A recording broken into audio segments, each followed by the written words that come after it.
צדיק כתמה יפרח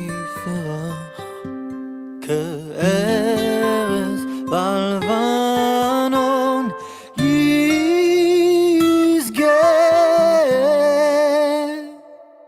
שתולים בבית השם בחצות אלוקינו יפריחו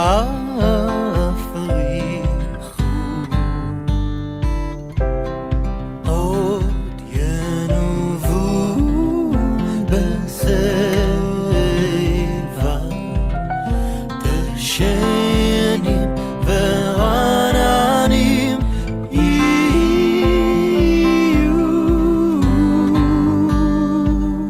להגיד כי ישר השם צורי ולא עוולת בו.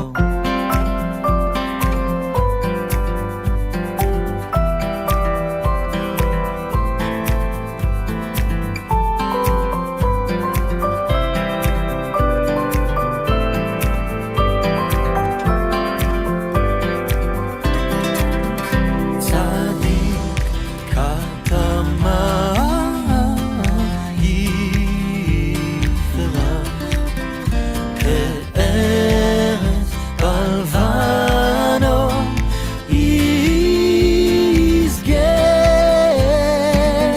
שתולים בבית השם בחצות אלוקינו יפריחו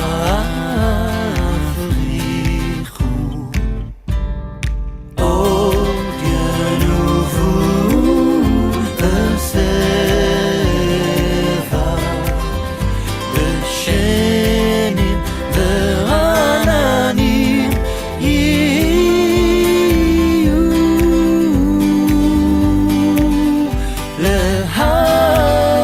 להגיד כי ישר השם צורי ולא עוולת בו.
Shabbat Shalom, everyone.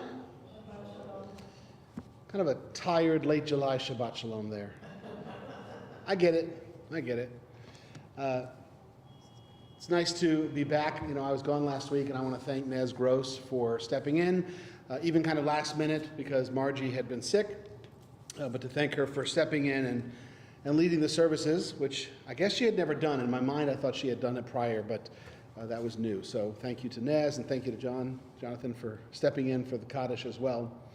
We're going to begin our service tonight on pages 120 and 121, as we do each time.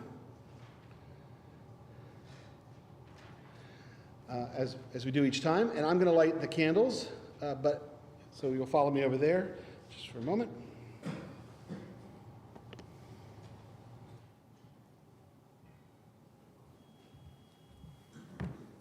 So we begin with the first blessing for those in Israel who are still in captivity. We light a candle for them.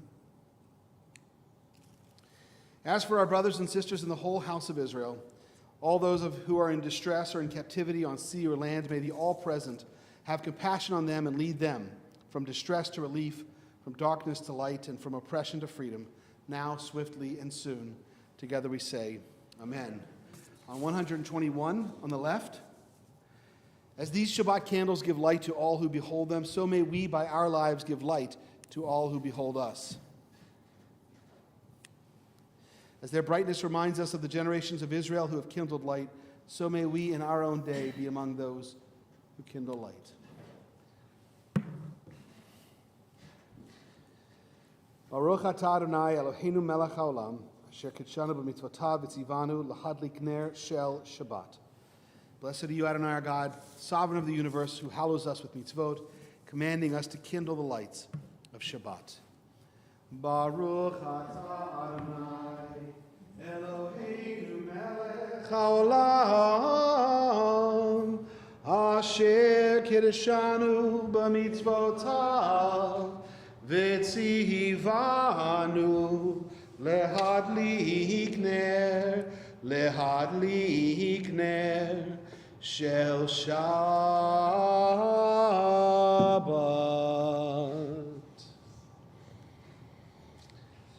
Going to continue in our service on page 138, bit of a jump to Lechado D. Now we've sung this melody before, but last week I was in Houston and I was with a congregation called Shema Kolenu. It's a congregation without a building. They meet at different places, and so we met at a church that they had rented, but they do the same melodies that a lot of Reformed congregations do, mostly camp melodies during the summer, and this is one of them by A.B. Rotenberg of Lechado D. So easy to pick up. We'll sing through a few verses.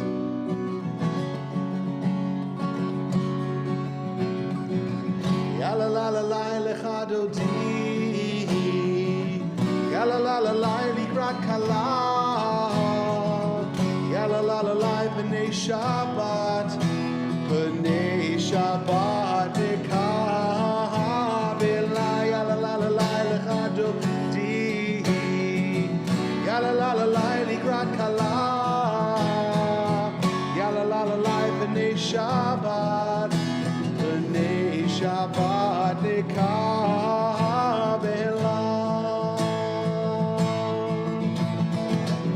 Shamor v'zachor b'dibor echad, hishmiyanu el hamiuchad, Adonai echad u'shemo echad, l'shem u'tiferet v'litzilah.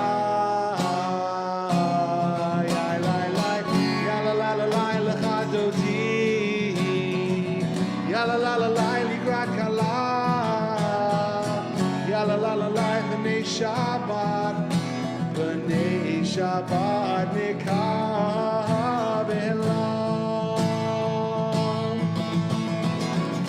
Likrat Shabbat Lechu v'neilcha, Ki mikor habracha, Merosh mikedem Mesucha,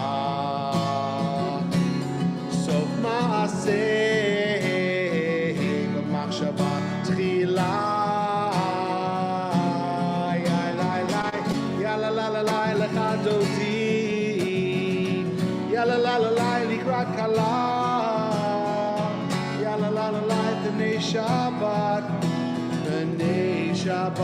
Nekabela. Now on page 139, verse 9, which is the last verse. Some people have a tradition, if you'd like to stand, you don't have to, and face the door to welcome in the Sabbath Queen as we come to the final verse of Lechado D.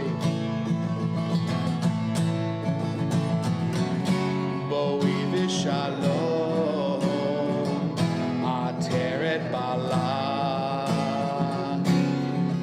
לשמחה וצולה תוך אמוני עם סגולה בואי חלה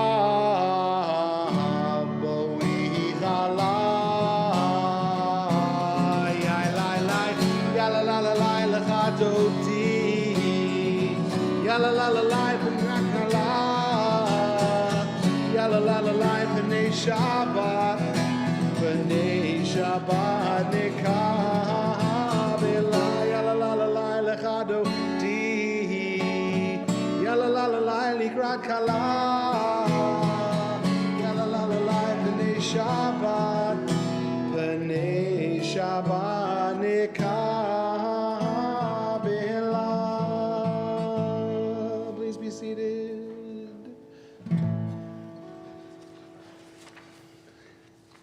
We turn the page to 140 as we come to Mizmor Shir L'Yom HaShabbat as a song, a psalm for Shabbat.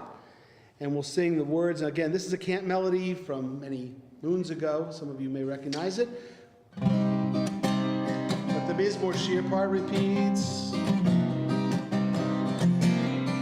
Mizmor Shir L'Yom HaShabbat Tov Lehodot Le'Adonai Ulezamer L'Shimcha Elyon Ulezamer L'Shimcha Elyon Mizmor Shir L'Yom HaShabbat Tov Lehodot Le'Adonai Ulezamer L'Shimcha Elyon Ulezamer L'Shimcha Elyon Lehagid Baboker Chastecha Ve'emunatcha Baleilot Alei Asor Ve'alei Navel Alei Higayon Bechinot Mizmor Shir L'Yom HaShabbat Tov Lehodot Le'Adonai Ulezamer L'Shimcha Elyon Ulezamer L'Shimcha Elyon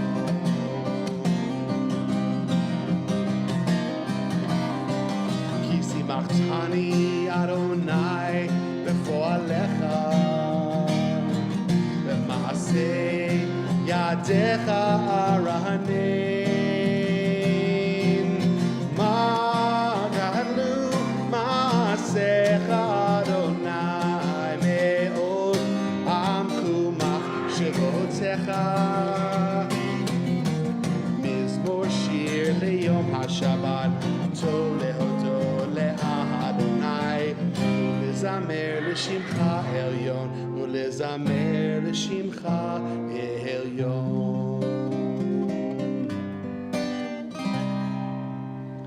As we continue in our Shabbat service, we turn to page 144 for the Chatzi Kaddish. Yet Kadash Shemei Rabbah Be'amad Yivrach Yutei V'yamlich Malchutei B'chai Yechon V'yom Echon U'b'chai D'chol Beit Yisrael Ba'agala U'bizman Kariv V'meru Amen.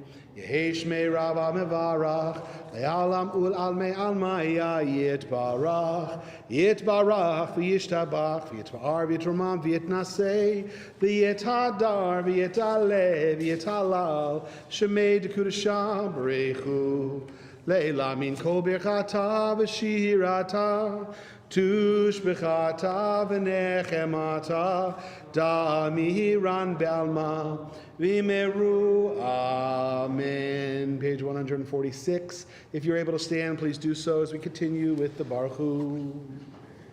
Baruch Hu et Adonai HaMevorach. Baruch Adonai HaMevorach Leolam V'amen. Page 148. Baruch atah Adonai Eloheinu melech haolam asher bidvaro ma'ariv aravim b'chokhmah poteach she'arim uvidvuna meshane eitim umachalif et hazmanim umsader et hakochavim V'mishmerotehem barakia kirtzono. Borei yom v'layla golel or mipnei choshech v'choshech mipnei or. V'ma'avir yom u'mevi layla u'mavdil ben yom u'vein layla. Adonai tzavaot shemo. El chai v'kayam tamid yimloch aleinu le'olam va'ed. Baruch atah Adonai ha'ma'ariv aravim. We bless you, God, who brings on the evening. Page 150 into 152.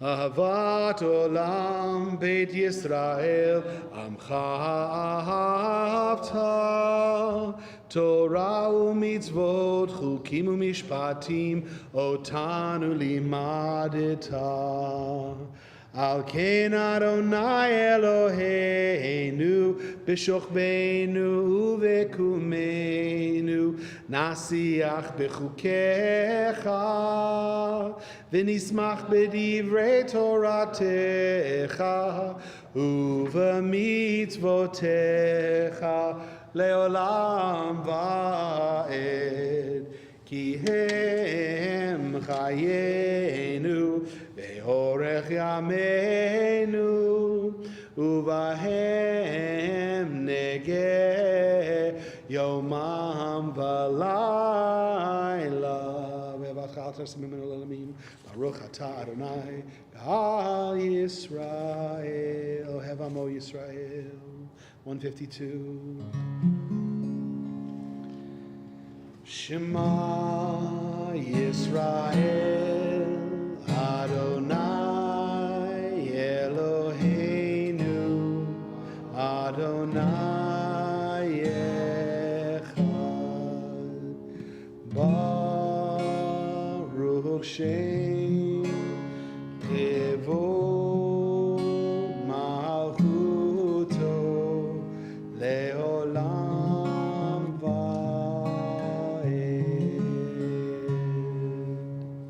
Please be seated. So let's stay on that page just for a moment, 152. I feel like we know this already, but it's always worth, I feel like every few years I get to bring it up again. If you look at 152, yeah, I guess so. The word Shema on the far right in blue, not the font one, but the Torah writing one, the script one. The ayin, the third letter of Shema, is slightly bigger in font size than the first two letters. You see that? And then the very last letter of the whole curve, Echad, the Daled, is also slightly font size better. If you open up any Torah and you go to Deuteronomy 6:4, that's exactly what you'll see. Shema Yisrael Adonai Echad, but the ayin and the Daled are oversized. It even says so on the bottom of this page. It references this. But that is scribes having fun with kind of adding a little emphasis in there that may not be in the oral listening to the speaking or the listening text, but in the written version of it, they get to say, when we say the Shema, the watchword of our faith, we are aid, those two letters, ayin, dalet, witnesses to this proclamation of God's oneness. Maybe. I bring that up because the scribes also had a little fun this week. This is not what I'm talking about in the sermon, but this week's Torah portion of Pinchas is a particularly problematic portion that involves an Israelite. We have kids present, but I'll tell this, killing another Israelite because of a violation in front of the tent of meeting. And it's done in a gruesome fashion. And yet, Pinchas is given a reward by God. He's given a brit shalom, a blessing of peace, or a covenant of peace. And that's very strange. We have a hard time with that as modern people, watching somebody who was a zealot be rewarded with a blessing or a covenant of peace.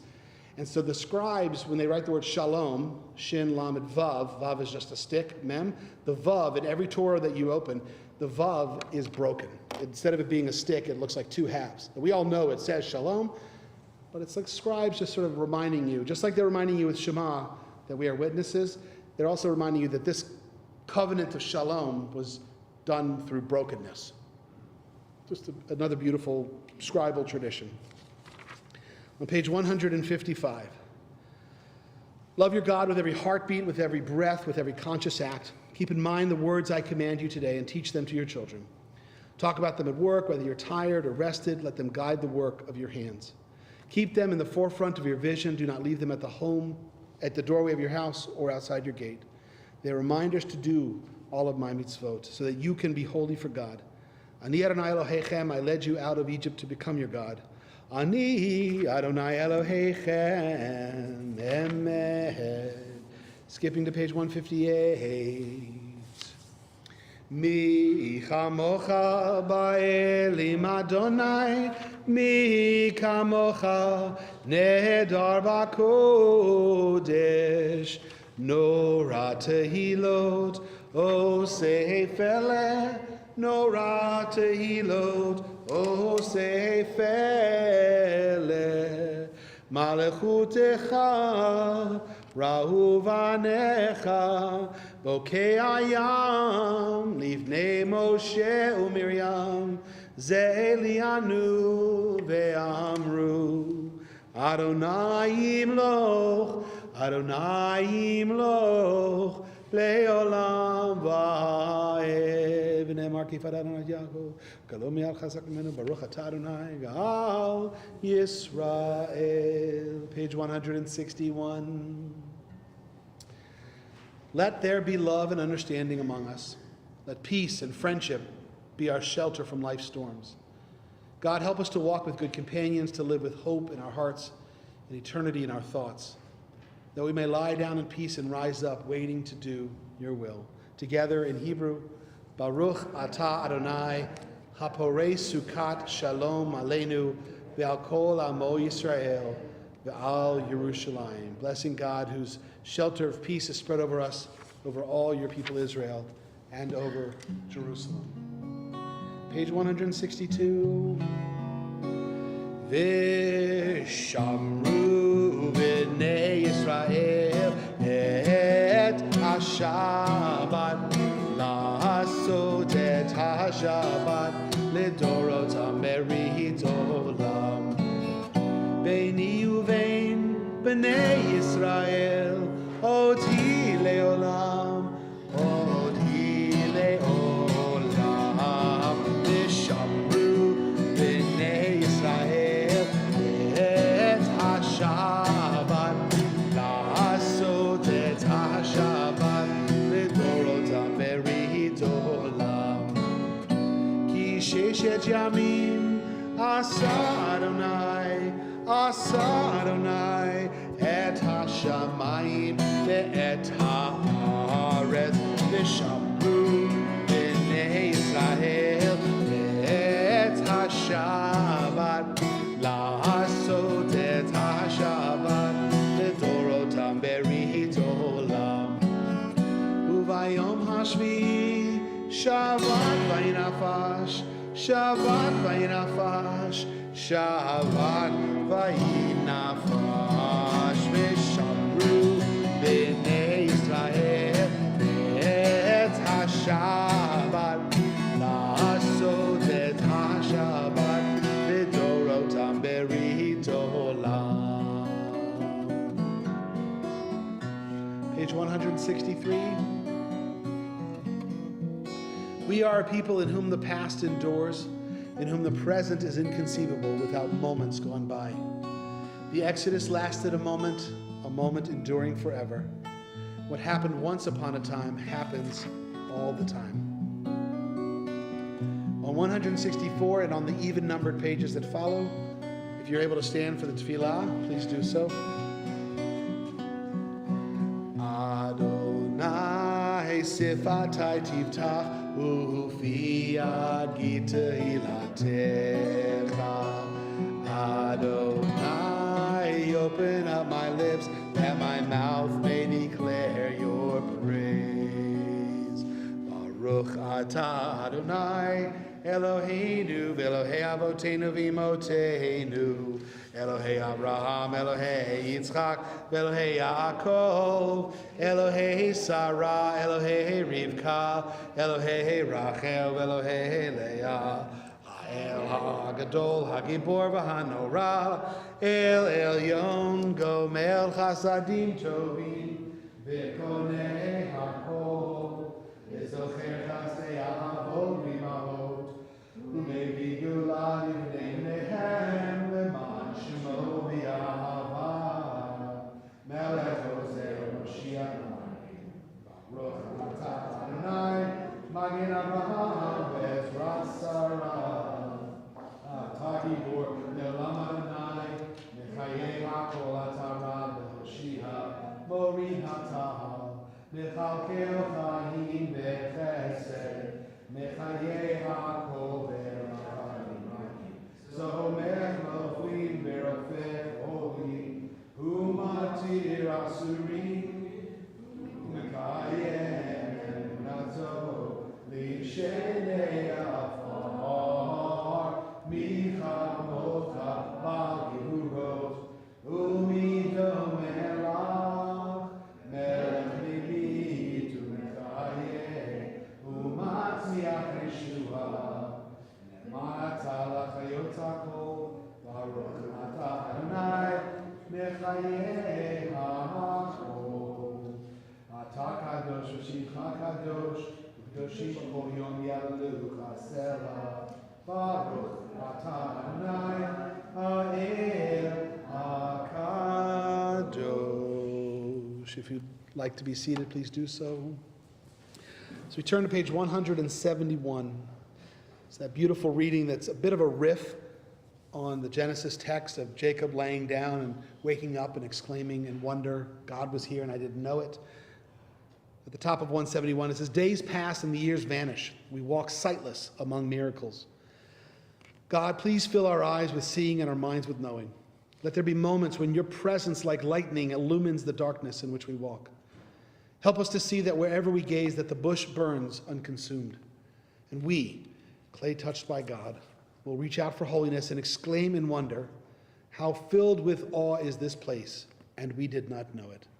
Baruch atah Adonai ha'el hakadosh. We bless God, the holy God. And we skip forward in our books to page 178. Actually, 179 on the left side. Grant us peace, your most precious gift, eternal source of peace.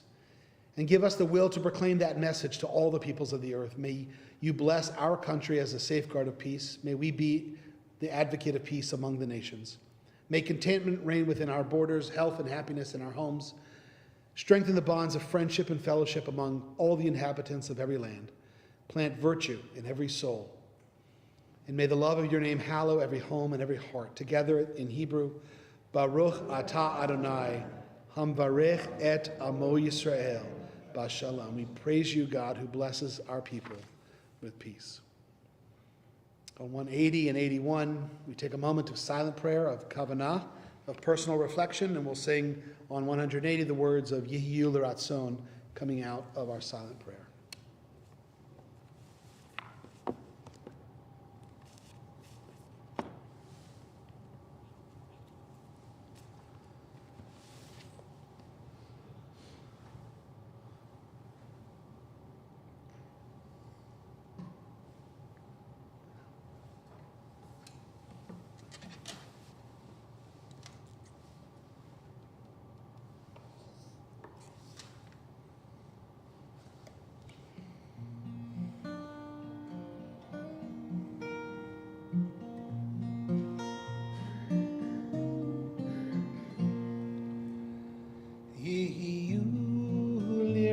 So Imrefi Vehegion libi lefanecha Adonai Tzuri Adonai Tzuri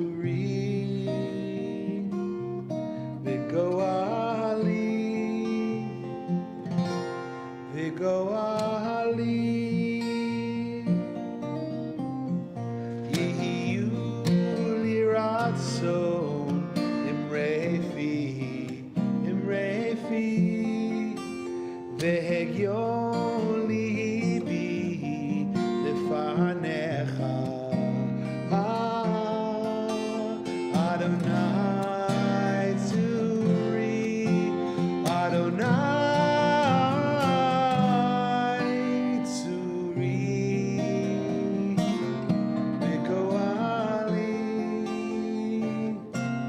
לגואלי.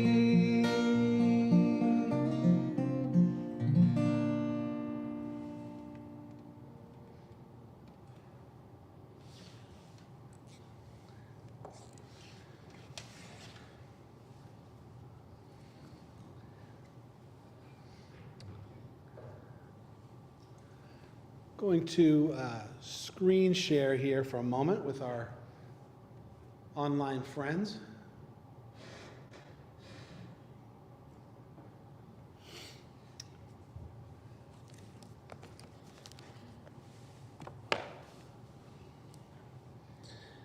Earlier this month, in the beginning of July, there was a little bit of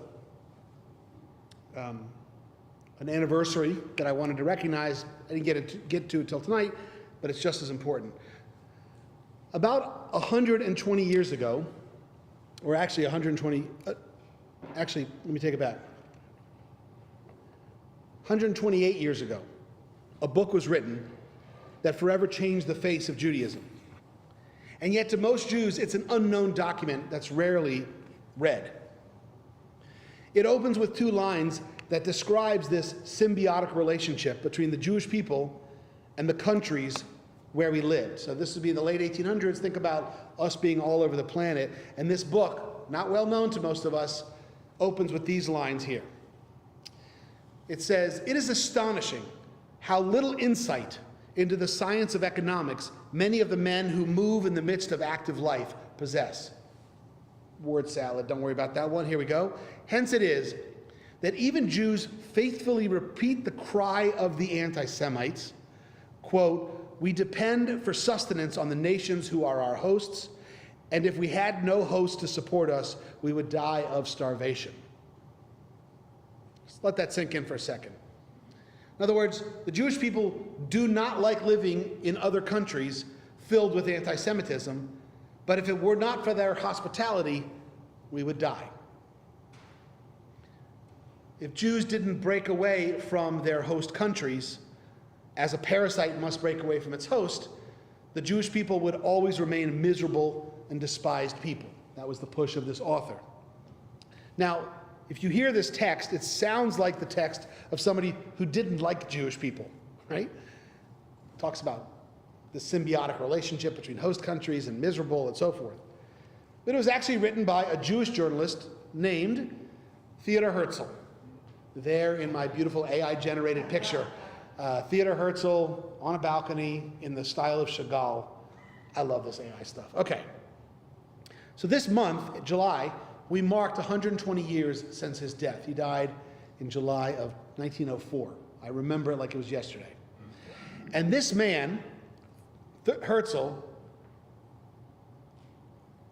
whose spark of passion lit the flame of an entire movement called Zionism, deserves to be remembered. So we've heard pieces of this before, but this is the time to re-engage Herzl, his legacy, and what is Zionism as we understand it through him. So Herzl grew up in Budapest, Hungary. So I'm going to just show you 2 pictures that I took last year. This is the front of the Doheny Synagogue. Many of you have been there before. I know Cheryl Green and Lufkin, she was just there. So the Doheny Synagogue, kind of the famous synagogue, inside of it is just magnificent. It's beautiful. It was called a neologue. It's sort of this mix of modern European, liberal, but traditional. I don't know how to explain it, but it has a pipe organ, but it was for Orthodox. It's complicated. But if you go to the Doheny Synagogue, right there in the front left, before you kind of go in, or kind of near the gift shop, is this little area that is the home of where Herzl was born. Not in the synagogue, but I guess in that Jewish quarter, that area. So Herzl grows up in Budapest, and he moves to Vienna to work as a writer and a journalist and a playwright. Let's be clear. Herzl's Jewish upbringing was weak and disconnected at best. Herzl was not a religious Jew. He never found religion all too compelling. This is an important thing to note because for the religious Jew, the reestablishment of the modern state of Israel is obvious. It's an obvious desire. Religious Jews pray for a return every day. They read about it in the Bible. They read about it in the Talmud. They read about it in medieval poetry. They developed theologies about the coming of the Jewish Messiah and the building up of Jerusalem once again. For a religious Jew, a return to Israel, also called Zion, that's obvious. But Theodor Herzl wasn't moved by some religious desire to return, nor was he moved by the desire for a socialist society, nor was he moved by the belief in the centrality of a Jewish state. Theodor Herzl's passion was rooted in the social inequality and rampant anti-Jewish fervor that he saw in his day. So we're going to have to suss this out a little bit. In 1894, young Herzl, he was 34 years old, was sent by his newspaper. He was working for a Viennese newspaper, but he was on assignment in Paris. So he was sent there by his newspaper to cover the scandal. And by the way, this scandal was the scandal of its day. It was the OJ trial of its day. It was the scandal of a French military official who was accused of trading military secrets with the Germans. Probably name lost forever, but I had him Alfred Dreyfus. This is 1894. The trial of Alfred Dreyfus, who was a French military official accused of spying for the Germans. He happened to be Jewish. That's going to play into this. And later he was exonerated of all charges. But the initial trial was a lightning rod for French anti-Semitism. Now I know you're thinking, the French being anti-Semites? What is this, today? Right? No, this is 1894 French anti-Semites, right? But Herzl, one of the many reporters that were covering this trumped up trial against Dreyfus, the trial itself was a circus. But what threw him off, he was aghast at the overt displays of anti-Semitism amongst the people at the trial. People were holding up signs which read, "Death to the Jew." Herzl was bewildered. He was by this disconnect between a military trial dealing with an alleged spy and the anti-Jewish sentiment being displayed. Covering that trial, the Dreyfus trial for Herzl, was the beginning of a new road for him. So he began to brood over the situation in Europe, right? Just sort of sitting by himself in Paris, or maybe back in Vienna. He thought to himself, how could the Jews live in such a hostile place? What were the options? Well, he thought to himself, and we have this in his diary, Jews could mass assimilate and convert to Christianity. That would stop anti-Semitism, he thought, maybe. This is how dedicated he was to eradicating anti-Jewish sentiment. Well, another way is maybe Jews could combat anti-Semitism through education, teaching the non-Jew about Judaism in a way that would make them appreciate us. Maybe that would work. Okay, another option would be to get rid of this Jewish misery, was that Jews could leave their host countries. As we heard in the opening lines of his book, that text that I shared at the beginning, we depend on sustenance for the nations which are our hosts. And if we didn't have any hosts to support us, we would die. So it got him thinking, let's just get away from all the non-Jews. Not as a source of Jewish pride, but because of Jewish misery. We were miserable being hosted. One of Israel's leading novelists, a guy named A.B. Yehoshua, he once wrote that, and it's a little harsh, but this is him. We're all trying to suss out Herzl. Listen to what Yehoshua wrote. He said, Herzl realized that there was no full cure for anti-Semitism. And instead of trying to improve the non-Jew, there's an urgent need to change the Jew, first of all, by separating him from his pathological interaction with the non-Jewish environment. Get away from it all, right? Isolation. So it's critical for us to know that Herzl was driven by misery, Jewish misery. And his solution was a Jewish state where all Jews would live, capital A-L-L. All Jews would live. Like if this thing ever happened, not going to be some Jews in Tyler, Texas. All Jews are going to move there. And we would no longer, in Herzl's mind, be a problematic parasite on the nations of the world. 2 years after the Dreyfus trial, as he messes with all of these ideas, in 1896 he publishes his first book that called for Jewish nationalism to establish a Jewish state. And the name of that book was simply Der Judenstaat, or the Jewish state, maybe the state of the Jews. In it, Herzl called for the return of all Jews to Palestine to build up a Jewish homeland. Let's be clear, in his day, Palestine was the sleepy backwater of the Ottoman Empire. There was no country called Palestine. It's a made-up thing that started in 1964, the conversation we have today. But in his day, look, Jews who were born there called themselves Palestinian Jews. It was like saying an East Texan Jew. It's an area name that belonged to the Ottomans. So in his day, it was Ottoman Palestine. And that's where he said we should rebuild. Incidentally, late 1800s, Herzl was not the only person writing about Jewish nationalism. There were many other thinkers that had published far better manifestos about the return to Israel. Most notable was a guy named Moshe Hess. I have a particular love for Moshe Hess because I lived on Moshe Hess Avenue when I was in Jerusalem. Number 6, Moshe Hess. He wrote a book 30 years before Herzl came around called Rome and Jerusalem, which suggested that Jewish nationalism model itself after Italian nationalism. That's the punchline. Herzl later admitted, this is a fun fact, that he had never read Hess's book, and that if he had read Hess's book before he wrote Der Judenstaat, Herzl would have thought to himself, oh, I guess someone else already had the idea, and assumed that he didn't need to write about it. Right? In other words, it was to Herzl's benefit that he didn't read Hess's book. Because with a clean mind, oblivious to other modern Zionist writings, Herzl poured out his heart. And herein lies an argument for what's called mental hygiene, or cerebral hygiene, that if you read too much, a person becomes jaded and might think that everything has been thought and done and said before. And armed with that knowledge, the person may do nothing. But ignorance was on Herzl's side, right? He thought he was inventing something new. Hey, let's create this state, the thing everybody else was talking about around him, right?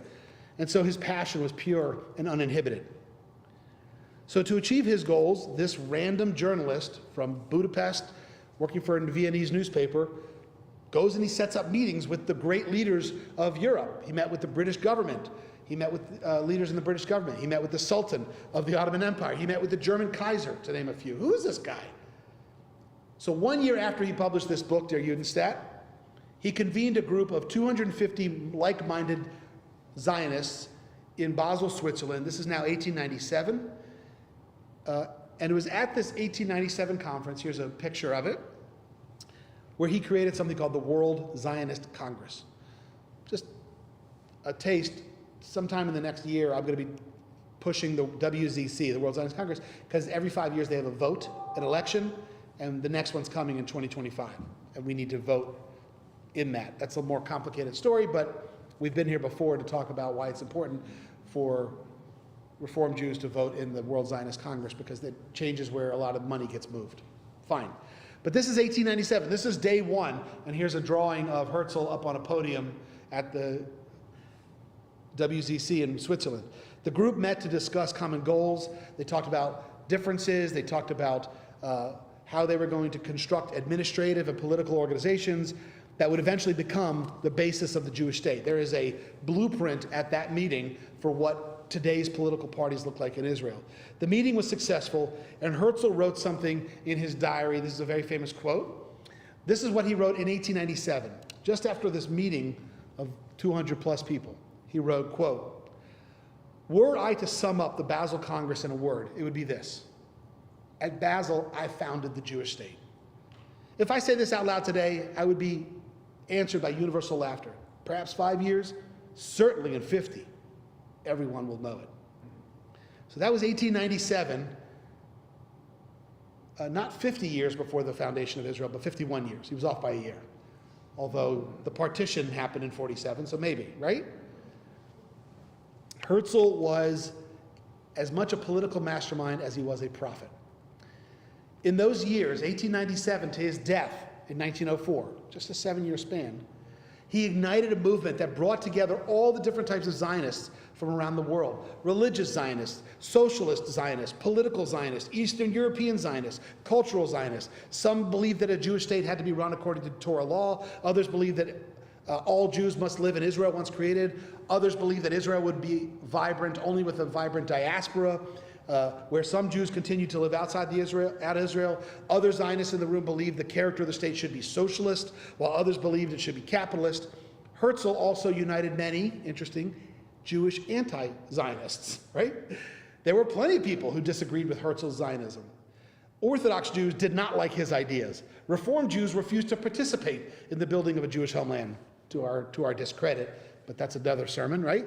And many assimilated Jews wanted nothing to do with Zionism. This congregation was founded in 1887, and I'm telling you, if I could be a fly on the wall in 1897, 10 years after we were founded, just for fun here, this isn't in the sermon. So 1887 we were formed, and what do you think happened about 7 or 8 years after? Surprise, surprise. The conservatives didn't like the liberals in the group. We were one synagogue in Tyler. So there was a break-off. And that break-off is now the conservative congregation. They were Orthodox for a while, the other congregation in Tyler. So we have two sister congregations here. And it was an amicable break-off by the Golden Turnics in the early 1890s. Once we got rid of the conservative riffraff, I'm being funny, right? We then could uplift our Reform Jewish identity. And so we hired a Reform rabbi in 1900, Rabbi Maurice Faber. We joined the Reform movement in 1907, right? But so imagine in the late 1890s, early 1900s, that conversation happening inside this community. And, hey, there's this guy in Europe, and he's getting all these Zionists together, and I promise you, the wolves and the fishes and all the people, the Lipstats, the people who were part of this community wanted nothing to do with it, right? Because it's an affront to my Americanism that you're trying to get me to connect with some other nationalism. Right? We didn't want to be connected with it, and the Reform movement said so. So I'm just giving you a taste. Like, this congregation took a while. And by the way, Harvey Wessel, who came in 1939, by that time our community was already on the path towards embracing Zionism, but Harvey Wessel was an ardent Zionist. He was here from 1939 to 1970. So Herzl's got this massive array of ideas and mouths and 10 Jews, 20 opinions, Zionism, anti-Zionism, movement, denominations, European, American, Palestinian Jews. According to A.B. Yehoshua, the same author from earlier, if Herzl's Zionism at that time was put to a vote, less than 10% of the world Jewish population would have voted in favor of what he's doing. But Herzl didn't care. He was driven to create a place where Jews could be free from the entanglement that had caused suffering for so long. So only 10 years after Dreyfus, only 8 years after writing his book, only 7 years after the World Zionist Congress, Herzl died in July of 1904 from exhaustion, from overworking. His dream of a Jewish state, we know, has been realized, although not without complications. Remember that Herzl's goal was to extricate the Jew from interaction with other non-Jews. And yet the modern state, as we see it today, is intricately interwoven with Palestinians. It is intricately interconnected with the globalized fabric of the modern world. So those that follow Herzl's Zionism, and please understand, I'm talking not me, I'm just suggesting, those that follow Herzl's Zionism would say, not me, that in order for Israel to exist 100 years from now, it has to separate from the Palestinians and separate from the non-Jewish world. I'm not saying that, I'm talking the way they think.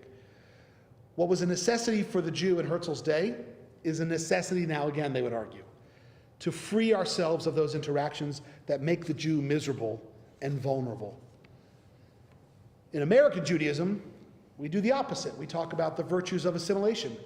We appreciate that enrichment that Jewish interaction with non-Jews can bring. But Herzl's Zionism would never have stood for our approach. For Herzl, a Jew can only be free in a state run by Jews with limited interactions with non-Jews. So this was his one man's approach, but it was the approach that ultimately gave modern political Zionism its reason to exist. So let's be clear, Zionism was not created by Theodor Herzl. The modern movement was. Ever since the days of the first exile to Babylon, 2,600 years ago, when Jews lived in a community outside of Israel, ever since then, we wanted to go back. In Psalm 137, we cried by the rivers of Babylon. We sat and cried out for you. For over 3,000 years, the Jewish people have had a permanent bond with the land of Israel. This is what I teach quite often. There isn't one generation of Jew, starting with generation 1, Abraham, there isn't one generation of Jew that isn't connected to the land. The first thing that God says to Abraham is, get up and go to the land that I will show you. There's never been a generation where land wasn't a component. When it was under our control during the first and second temple period, we talked about the land. When it was spoken of in our Bible, in our Talmud, Jews faced east towards Zion as a sign of remembrance when we were without the land.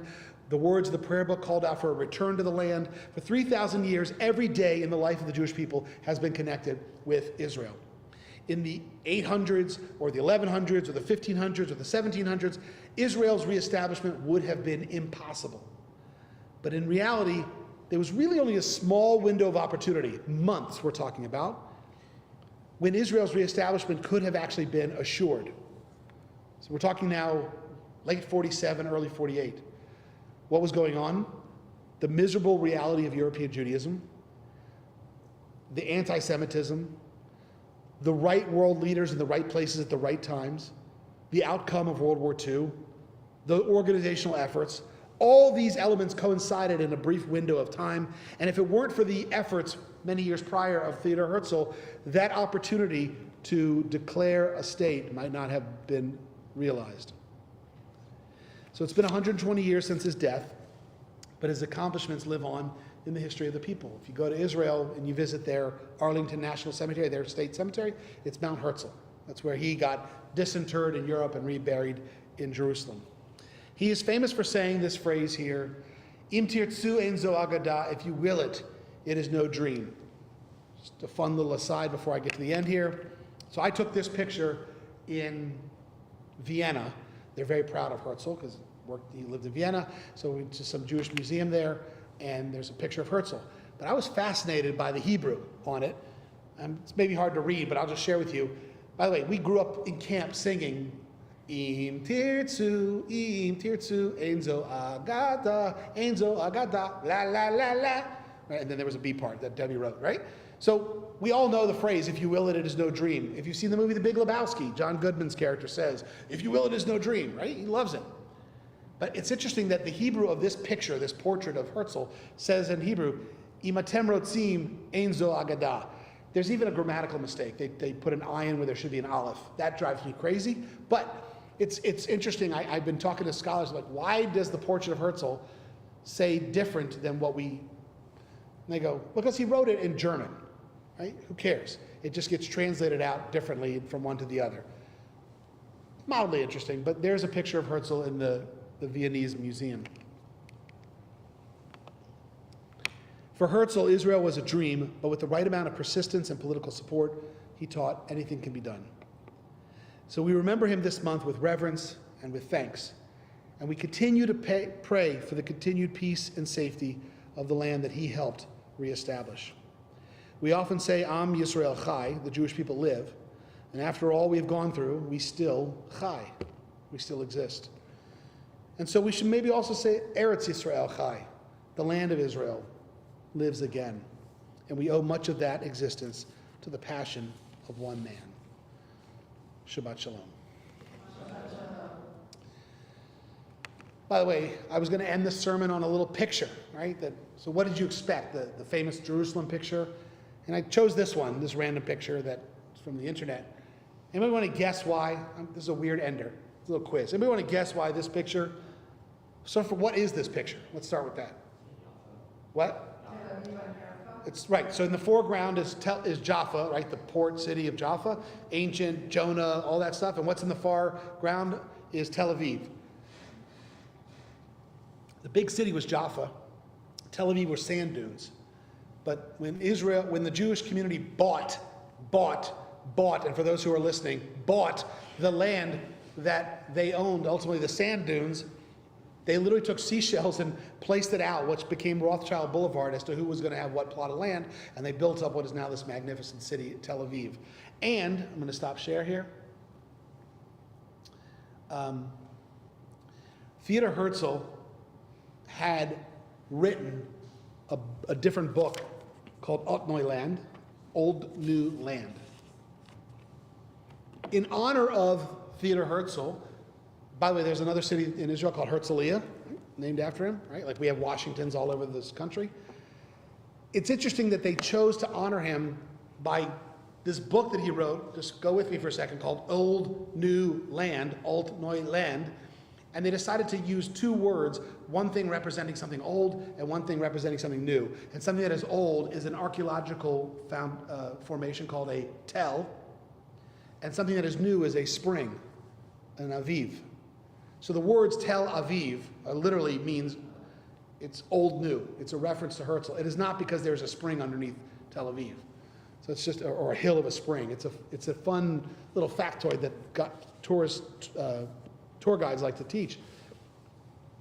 It's a weird way to reference an honorific to Herzl, but there we are. We're going to continue in our service with some announcements. We had a few birthdays this past week, so wishing Mazel Tov to Lisa Gross and to Bobby Levy, to Dee Dee Kaufman, and today is Josh Banta's birthday. So Brian, you're going to eventually meet Josh Banta. He's a professor at... So everybody, this is Brian. We'll all say hi to him afterward. Brian's new... from where are you originally from? That's a good question. Well, I know you were up in New Hampshire and then Australia, right? Yeah, it was Ohio, then New Hampshire, then Australia for the last 8 years. Right. And so I have a friend in Australia who said, hey, there's this new professor coming to UT Tyler, and anyway, we'll all talk to Brian afterward. But you will eventually meet Josh Banta, whose birthday it is today. He couldn't be here tonight.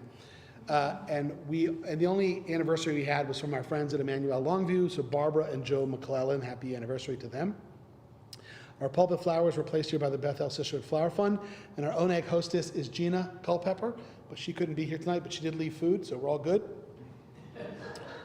You all got the email, and if you didn't, that's fine. Sunday, this coming Sunday at 1 o'clock is bingo. It's not complicated, just show up at 1 o'clock, bring some snacks if you want, and buy packs. They're $10 packs of games, and you can buy multiple packs, however people play bingo. If you have ink daubers, that seems to be a big issue here.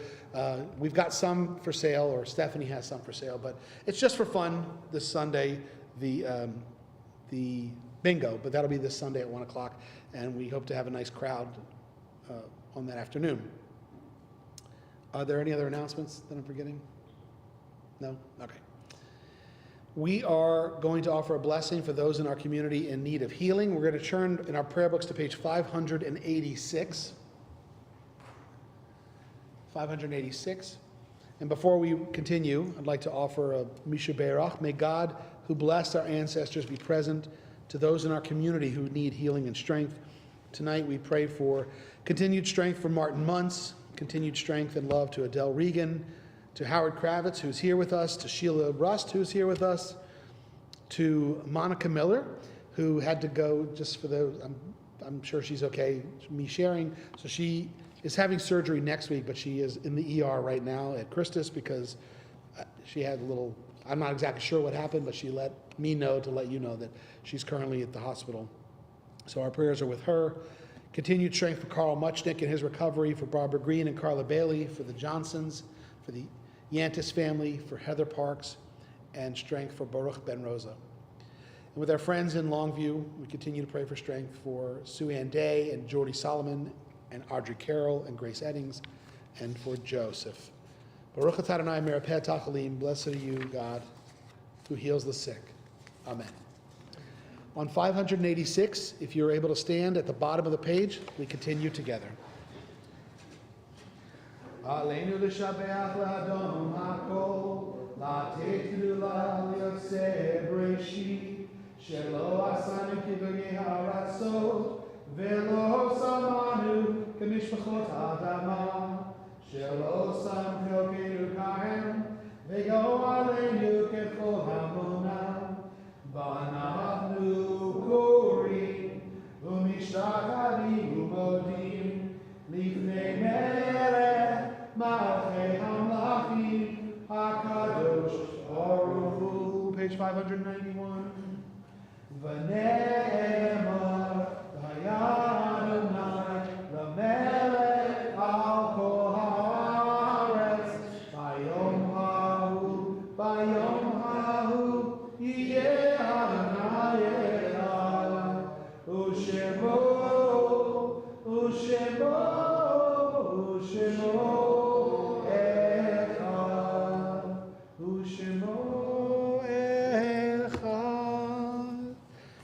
Page 598.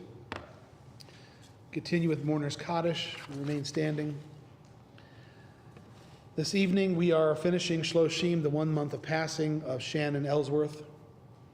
And tonight we honor the yard sites, the death anniversaries of Harry Block and Mildred Rubin, Marguerite Eliasoff, Katie Gold Gottlieb, Chris Salmon, Edith Waterston, Evelyn Berger Franks, Sandy Portnoy, Merrill Kaysen, Richard Green, Arthur Wolfson, Benjamin Protus, and with our friends in Emmanuel Longview,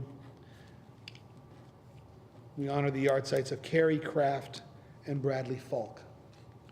Together we recite the words of Kaddish.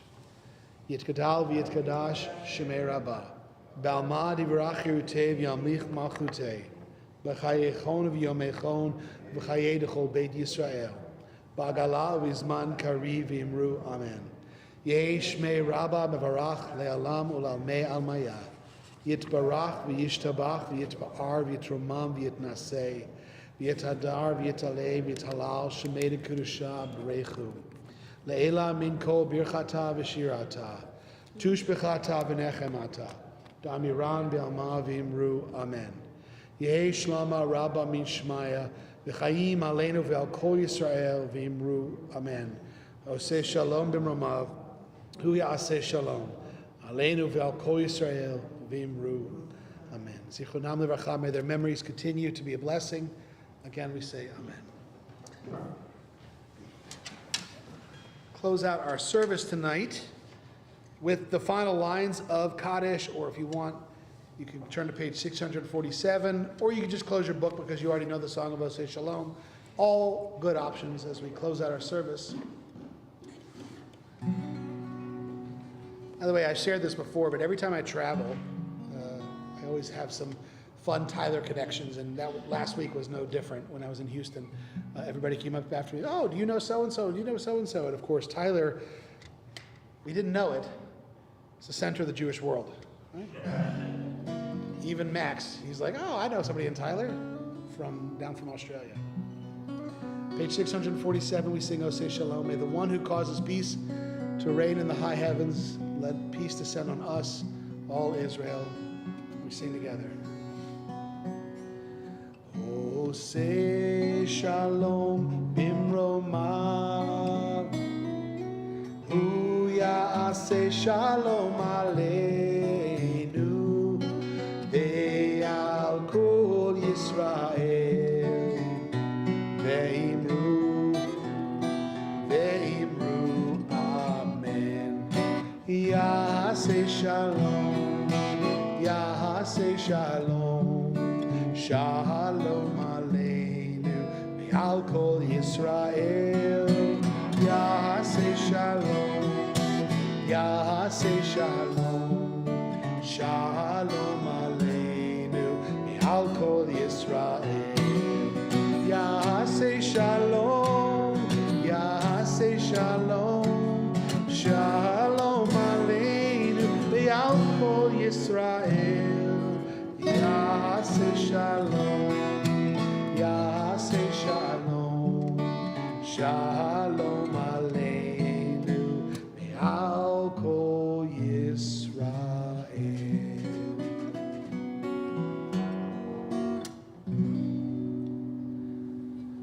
As we came together in peace, may we go in peace. Wish everyone Shabbat Shalom. So we're going to meet in the lobby for Kiddush and Motzi. Let me say hi to our online friends for a minute.